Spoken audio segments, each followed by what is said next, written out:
오늘은 성탄이 전해주는 세 가지 선물, 성탄이 전해주는 세 가지 선물이라는 제목으로 하나님 말씀 증거하도록 하겠습니다. 그렉 길버트라는 목사님의 책 예수님은 누구신가에 보면 이런 이야기가 나옵니다. 어느 금요일 아침 7시 50분이었습니다. 평범해 보이는 한 남자가 워싱턴 DC의 어느 범잡한 지하철역 안에 입구에 서서 상자를 열고 바이올린을 꺼냈습니다. 한눈에 봐도 그 악기는 오래되어서 뒷판의 색이 군데군데 벗겨져 있었고 나무가 그대로 드러나 있었습니다. 그 남자는 지나가는 사람들이 적선을 할 수 있도록 악기 상자를 자신의 앞으로 돌려놓고는 악기를 연주하기 시작했습니다. 45분간 클래식을 연주했는데 그가 연주하는 동안 수천 명의 시민들이 그의 앞을 바쁘게 지나갔습니다.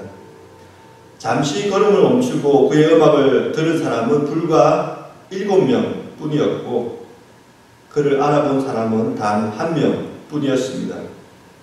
음악은 더할 나위 없이 훌륭했습니다. 걸음을 잠시 멈추고 음악에 조금이라도 귀를 기울였다면 이 연주자가 잔노이자 받자고 바이올린을 켜는 사람이 아님을 알 수 있었을 것입니다. 그 남자는 누구였을까요? 그 남자 이름은 조슈아 벤입니다. 그는 10대에 카네기홀 데뷔를 했고 1993년에는 그래미 어워드를 수상할 정도로 현존하는 세계 최고의 음악가 중에 한 명입니다. 이번 연주는 워싱턴 포스트에서 기획한 실험이었다고 합니다.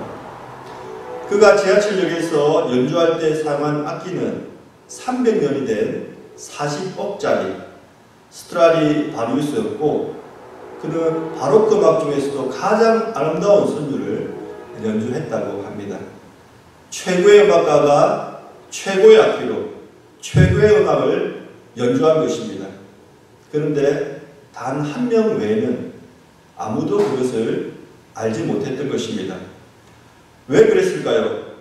왜냐하면 모든 시민들이 바쁘게 출근하느라 그의 음악을 제대로 감상할 마음에 여유가 없었기 때문입니다. 사랑하는 성도 여러분, 저는 이 이야기를 읽으면서 우리의 성탄절이 이와 같다는 생각을 했습니다. 성탄절이 되면 많은 사람들이 저마다 바쁜 일정을 보냅니다. 어떤 사람들은 연인이나 가족들에게 줄 선물을 고르느라고 바쁘고 어떤 사람들은 가족을 만나거나 또 휴가철을 맞이하여 여행 계획을 세우느라고 바쁩니다. 정작 성탄절의 의미를 생각할 마음의 여유가 없는 것입니다. 불행 중 다행인 것은 올해 성탄절은 예전과 조금 다르다는 것입니다. 코로나 상황으로 인해서 쇼핑을 자유롭게 할 수 없게 되었고 여행도 마음대로 다니지 못하게 되었습니다. 그래서 이번 성탄절은 차분히 성탄의 의미를 생각할 수 있는 좋은 기회가 될 수 있습니다. 사랑하는 성도 여러분, 그렇다면 성탄절의 참된 의미는 무엇일까요? 예수님께서 왜 이 땅에 오셨을까요? 옥스퍼드 대학의 알리스터 맥그레스 교수님은 1987년에 책 한 권을 썼습니다. 책 제목이 Understanding Jesus, Who Jesus Christ is and Why He Matters. 한글로는 우리는 예수님에 대하여 무엇을 믿는가, 왜 믿는가 이렇게 번역된 책입니다. 이 책은 예수님께서 이 땅에 오셔서 하신 일에 대해서 설명을 해주고 있습니다. 오늘은 이 책에 나오는 내용 중에서 세 가지 비유를 제가 여러분에게 설명을 해드리면서 다 함께 은혜를 받고자 합니다. 저는 이 세 가지 비유가 예수님께서 우리에게 주시는 성탄 선물이라고 생각이 들었습니다. 첫째, 창문 비유입니다. 창문 비유. 맥그레스 교수님의 설명을 들어보겠습니다. 여러분이 빛이 전혀 들어오지 않는 완전히 캄캄한 방 안에 있다고 생각해 보십시오. 그런데 어떤 이가 그 방의 벽에다가 구멍을 내고 창문을 만들었습니다. 그러면 빛이 들어와 방 안을 밝게 비춰줄 것입니다. 우리는 그 창을 통해서 밖의 세상을 내다볼 수 있을 것입니다. 그 세상은 항상 밖에 존재하고 있었습니다. 그러나 우리는 안에 갇혀 있었기 때문에 과거에는 그것을 전혀 볼 수 없었던 것입니다. 예수님은 하나님을 향하여 난 창문이라고 할 수 있습니다. 그분은 이 세상을 밝게 비춰주시고 우리로 하나님을 볼 수 있도록 하기 위해서 이 세상에 오신 것입니다. 정리하자면 이렇습니다. 우리는 완전히 캄캄한 방 안에 있습니다. 예수님께서는 그 캄캄한 방에 새롭게 난 창문인 것입니다. 그리고 하나님은 그 창문 밖에 항상 존재하고 계셨던 그런 분이십니다. 그런데 예수님께서 이 땅에 탄생하신 목적은 바로 제가 방금 설명해 드렸던 이 부분의 마지막에 있습니다. 제가 한번 다시 읽어드립니다. 그분은 이 세상을 밝게 비춰주시고 우리로 하나님을 볼 수 있도록 하기 위해 이 세상에 오신 것입니다. 이것이 성탄의 목적이자 성탄의 선물입니다. 성탄절 시즌이 되면 거리마다 성탄 트리를 만들고 곳곳에 불빛을 밝힙니다. 그래서 어두웠던 거리가 밝아지는 것입니다. 저는 이것이 지극히 성경적인 행동이라고 생각이 듭니다. 왜냐하면 예수님께서 오신 목적이 어두운 세상을 밝히기 위해서 오셨기 때문입니다.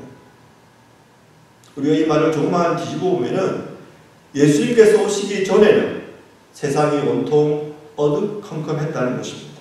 그런데 문제는 세상은 자신이 어둠 속에 있으면서도 자신이 어둠 속에 있다는 그 문제를 깨닫지 못했다는 것입니다. 이것은 예수를 모르는 사람에게도 마찬가지로 적용할 수가 있는 것입니다. 문득 당신이 그리워질 때라는 책이 있습니다. 이 책은 오카넨 목사님의 글과 설교를 모아서 만든 어록집입니다. 이 책에 이런 이야기가 있습니다. 아마도 목사님이 설교하셨던 그런 대목 같습니다. 등불을 끄고 태양도 들어오지 않는 곳에서 화장을 한번 해보세요. 자신 있습니까? 좋은 화장품을 다 갖다 줄 테니 한번 해보세요. 얼마나 잘할 수 있는지요. 그 어둠 속에서 화장을 다 해놓고 나는 너무나 예쁘고 아름답다고 생각하겠지요. 어둠 속에서는 자기 마음대로 화장을 하고 자기 스스로 만족을 할 겁니다. 그러나 불을 한번 켜고 자신을 보십시오. 하나님 앞에 나오기 전에는 너무나 잘났어요. 의롭고 선합니다. 그러나 하나님의 귀 앞에 나와 자신의 모습을 주의 깊게 보십시오. 누가 감히 얼굴을 들 수 있겠습니까? 사랑하는 성도 여러분, 혹시 여자 성도님들 중에서 자신의 얼굴을 볼 수 없는 어두컴컴한 곳에서 화장을 해보신 적이 있으십니까? 남자 성도님 중에서 거울을 보지 않고 면도기로 면도를 하신 분이 계시는지 모르겠습니다. 아무리 비싼 상품을 가지고 있더라도 어둠 속에서는 화장을 제대로 할 수가 없는 것입니다. 어두운 곳에서 눈썹을 그리고 립스틱을 바르면 어떻게 되겠습니까? 어둠 속에서 한 화장을 가지고는 밝은 밖으로는 나갈 수가 없는 것입니다. 어둠 속에서 한 면도도 마찬가지일 것입니다. 무슨 말입니까? 예수님께서 이 땅에 탄생하심으로써 우리의 문제와 죄를 드러내셨다는 것입니다. 저는 이것이 성탄의 선물이라고 생각됩니다. 왜 그럴까요? 왜 우리의 문제와 우리의 죄를 드러낸 것이 성탄의 선물이 될까요? 장경철 교수의 문화읽기라는 책이 있습니다. 이 책에 이런 말이 나옵니다.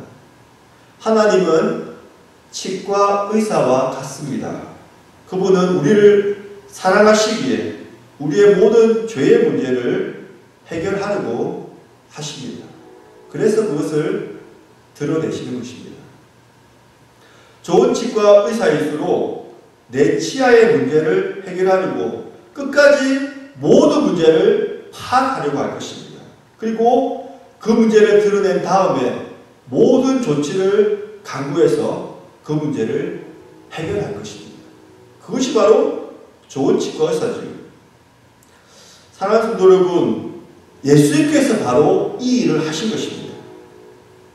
예수님께서는 이 땅에 오셔서 이 어두운 세상 가운데 그들의 죄의 문제를 드러내셨습니다. 하지만 드러내실 뿐만 아니라 우리에게 구원의 길을 또한 보여주셨습니다. 그 다음으로 예수님께서 오신 목적은 하나님을 볼 수 있도록 해주시기 위해서 이 땅에 오신 것입니다. 우리가 완전히 캄캄한 방 안에 있을 때에는 밖에 존재하는 세상에 대해서 알 길이 없습니다. 볼 수가 없지요. 특별히 영적으로 말하면 하나님에 대해서 무지했습니다. 하지만 예수님께서 이 땅에 오셔서 캄캄한 방에 창문을 내심으로써 우리로 하여금 바깥 세상을 볼 수 있도록 해주신 것입니다. 다른 말로 하면 하나님을 볼 수 있도록 해주신 것입니다. 요한복음 14장 9절에 보니까 이런 말씀이 있습니다. 예수께서 이르시되 빌립아 내가 이렇게 오래 너희와 함께 있으되 내가 나를 알지 못하느냐 나를 본 자는 아버지를 보았거늘 어찌하여 아버지를 보이라 하느냐. 무슨 말입니까? 예수님을 본 자는 하나님 아버지를 본 것과 같다는 것입니다.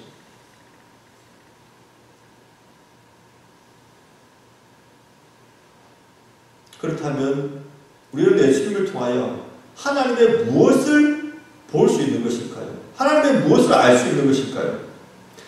많은 것이 있겠지만 그 중에서 가장 중요한 것은 예수님을 통하여 또 예수님께서 이 땅에 탄생하신 것을 통하여 하나님의 사랑을 알 수 있고 볼 수 있다는 것입니다.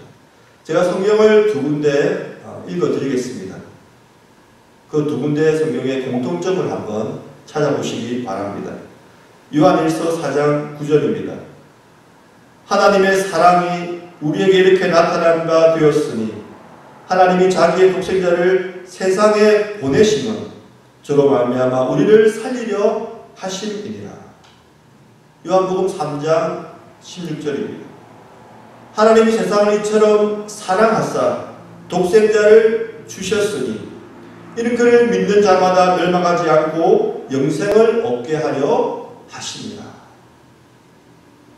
이 두 군데에서 말하는 공통점은 무엇입니까? 하나님의 사랑 그리고 하나님께서 독생자를 이 땅에 보내신 것 그것이 깊이 연관이 되어 있다는 것입니다. 무슨 말입니까? 예수님의 탄생이 가능했던 이유는 하나님의 사랑 때문이라는 것입니다. 그러므로 성탄절은 하나님의 사랑이 드러난 사건이라고 말할 수가 있습니다.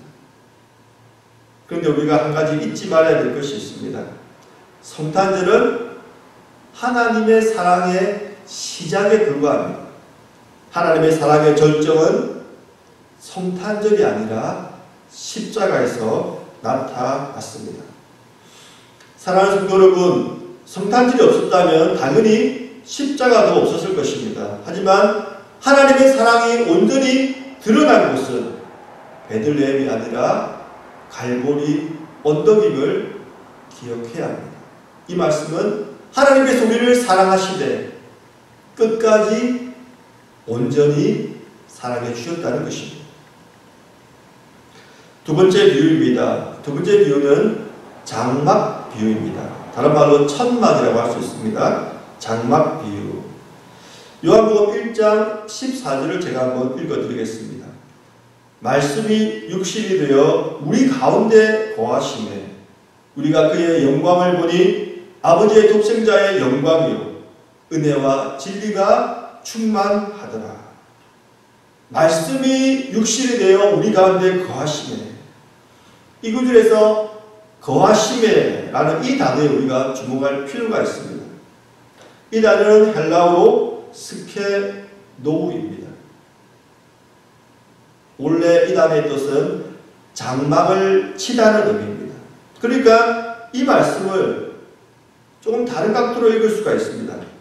말씀이 육신이 되어 우리 가운데 거하심에, 이 말씀은 말씀이신 하나님이 육신이 되어 사람이 되어 우리 가운데 장막을 치심에, 이렇게 해석할 수가 있는 것입니다. 여러분, 장막하면은 떠오르는 이미지가 하나 있지 않습니까? 이 단어는 이스라엘 백성들이 광야에서 40년 동안 장막을 치고 살았던 것을 연상시킵니다. 실제로 하나님께서도 이스라엘 백성 가운데서 장막을 치셨습니다. 우리는 그것을 거룩한 장막이라고 해서 성막이라고 부르는 것입니다. 하나님께서는 잠시 이스라엘 백성과 머무르신 것이 아닙니다.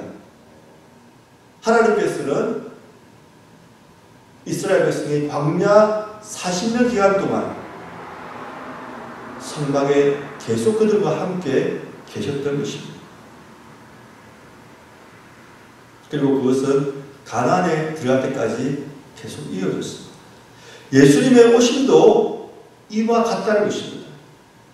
예수님께서는 잠시 인간이 되신 것이 아닙니다. 지금도 하나님의 보좌 우편에서 부활하신 인간으로 계시는 것입니다. 예수님께서는 한번 인간이 되시면 영원히 인간으로 남으셔야 한다는 것을 아셨습니다. 그럼에도 불구하고 우리를 구원해 주시기 위하여 인간이 되셨고 지금도 인간으로 계신 것입니다.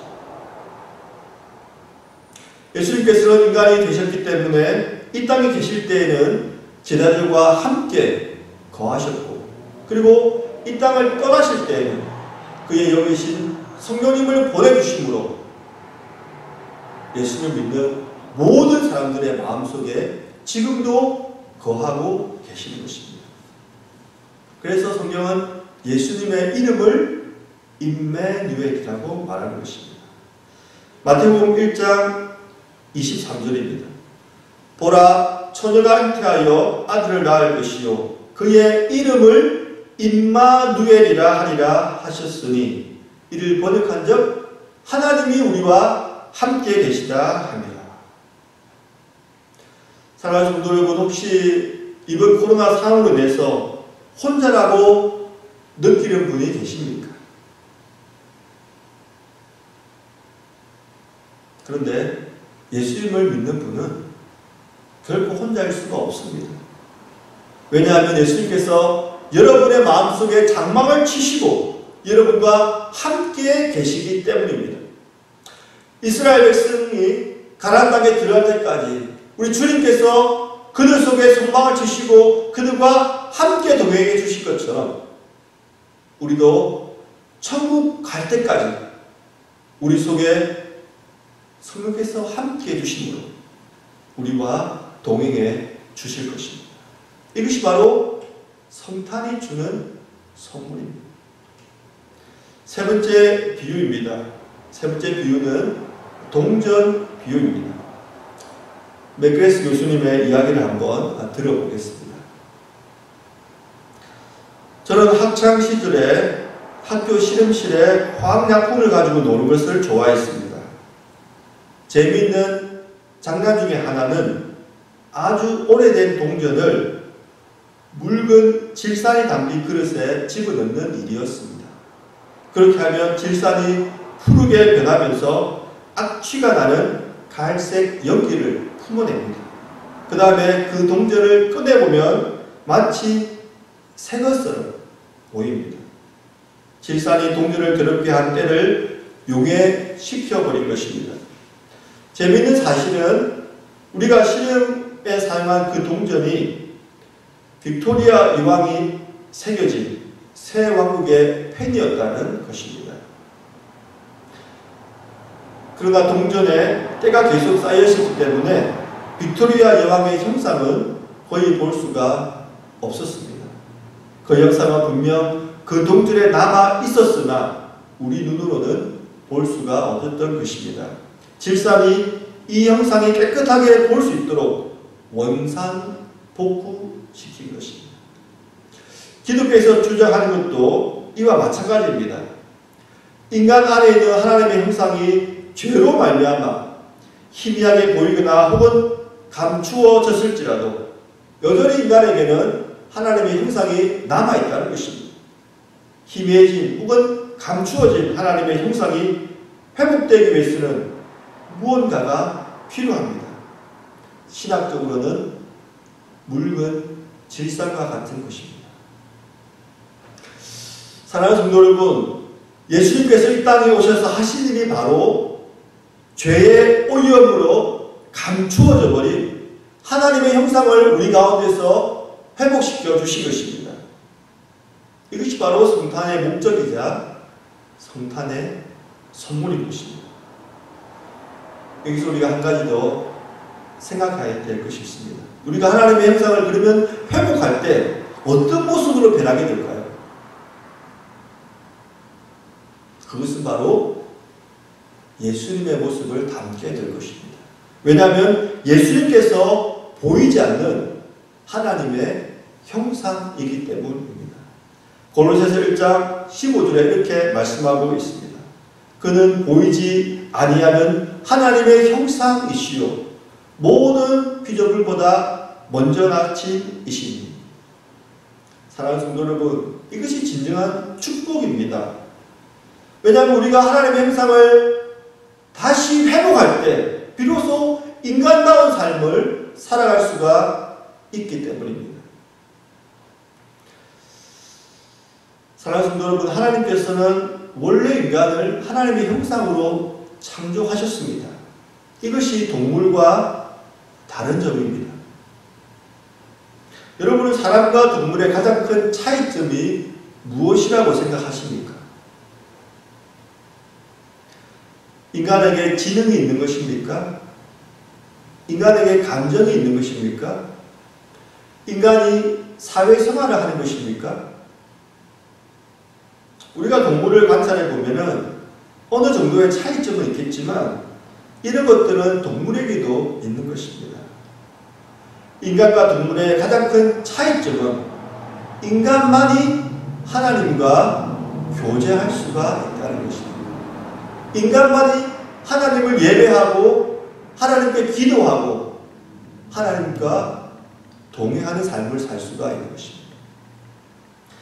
아담이 죄를 지음으로 그가 받은 가장 큰 형벌이 무엇인지 아십니까?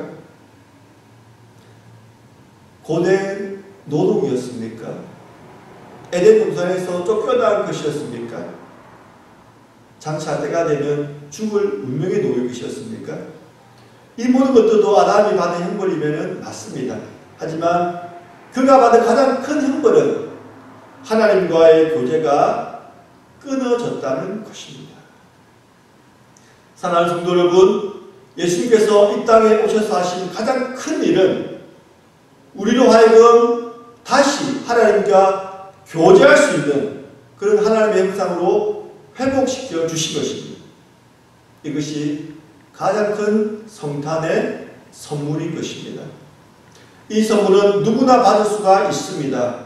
나이, 인종, 재력, 성별, 사회적 지위, 이 모든 것들을 초월합니다. 누구나 그의 마음을 열고 예수님을 구주로 영접하면 누구나 다 이 선물을 받을 수가 있는 것입니다. 마지막으로 이 이야기만 해드리고 말씀을 맺겠습니다. 이 이야기는 제임스 보이스 목사님의 책 성탄절 메시지에 나오는 이야기입니다. 영국 런던에 늙은 베티라고 불리는 한 노인이 살고 있었습니다. 이 할머니는 자신이 진 비 때문에 경찰이 와서 자신을 잡아갈까 항상 두려워하고 있었습니다. 한 목사님이 이 할머니의 소문을 듣고 이 할머니의 빚을 탕감할 돈을 모았습니다. 그리고 그 목사님이 그 할머니의 빚을 다 갚은 후에 빚을 다 갚았다는 영수증과 함께 그 할머니가 생활에 필요한 돈을 조금 모아서 그 할머니를 만나러 갔습니다. 그 할머니가 살고 있는 건물에 도착해서 주위 사람들에게 그 할머니의 방이 어디 있는지 물어봤습니다. 그러자 이웃 사람들이 목사님에게 어느 방으로 가라고 말해 주었습니다. 목사님이 그 할머니의 방 앞에서 문을 두드렸습니다. 그러나 아무 대답이 없었습니다. 베티 할머니 안에 계세요? 베티 할머니 안에 계세요? 라고 소리쳤지만 여전히 대답이 없었습니다. 목사님은 결국 포기하고 계단을 내려가고 있었습니다. 그때 그의 이웃 주민이 목사님에게 물어봤습니다. 목사님, 베티 할머니 만나셨어요? 아니요, 할머니가 댁에 안 계신데요? 아니요, 할머니는 집에 있어요. 할머니가 목사님을 집에 들어오지 못하도록 막고 있는 겁니다. 목사님이 경찰이라고 생각하고 문을 열어주지 않는 거예요. 그 말을 듣고 목사님은 다시 계단에 올라가서 할머니의 방문 앞에 섰습니다. 베티 할머니 안에 계세요? 저는 목사인데요. 할머니를 만나려고 왔어요. 들어가게 해주세요. 그러자 할머니가 문을 열면서 말했습니다. 아, 그래요? 나는 당신이 경찰인 줄 알고 문을 열기가 두려웠어요. 문이 열리자 목사님이 그 할머니에게 친구들이 모금해서 모든 빚을 다 갚았다는 그 영수증과 그리고 약간의 생활비를 드리면서 할머니를 위로해 주었습니다. 베티 할머니는 감격하면서 다음과 같이 말했습니다. 저는 당신이 들어올까봐 두려웠어요. 그래서 문을 잠그고 자물쇠를 채웠던 거예요. 사랑하는 성도 여러분, 이 이야기에서 베티 할머니는 우리들이고 목사님은 예수님이라고 생각할 수가 있습니다. 사랑하는 성도 여러분, 혹시 우리 중에 베티 할머니와 같은 분이 계십니까? 예수님을 믿으면, 예수님이 내 삶에 들어오면 내 것을 모두 다 가져갈 거라고 생각하시는 분이 계십니까? 그래서 아직까지 마음의 문을 활짝 열지 못하시는 분이 계십니까? 예수님께서 이 땅에 오신 이유는, 우리 마음에 들어오려고 하는 이유는 우리 것을 가져가려고 하는 것이 아니라 성탄의 선물을 주시기 위함입니다. 어두운 우리 마음에 빛을 비추어서 죄를 깨닫게 하시고 주님 앞으로 나오도록 하시는 것입니다. 광야 같은 이 세상에서 혼자 우리를 내버려 두지 않으시고 우리 가운데 장막을 치시고 천국 가는 날까지 우리와 동행하시기 위해서 오신 것입니다. 하나님의 형상을 온전히 회복시켜 주셔서 하나님과 교제할 수 있는 특권을 주시고 우리의 삶이 더욱더 예수님을 닮아가도록 하기 위해서 이 땅에 오신 것입니다. 사랑하는 성도 여러분, 올 성탄절에는 이 세 가지 선물을 받지 않으시겠습니까? 그러기 위해서는 우리의 마음을 열어야 됩니다. 예수님을 영접해야 그 선물을 받을 수가 있는 것입니다.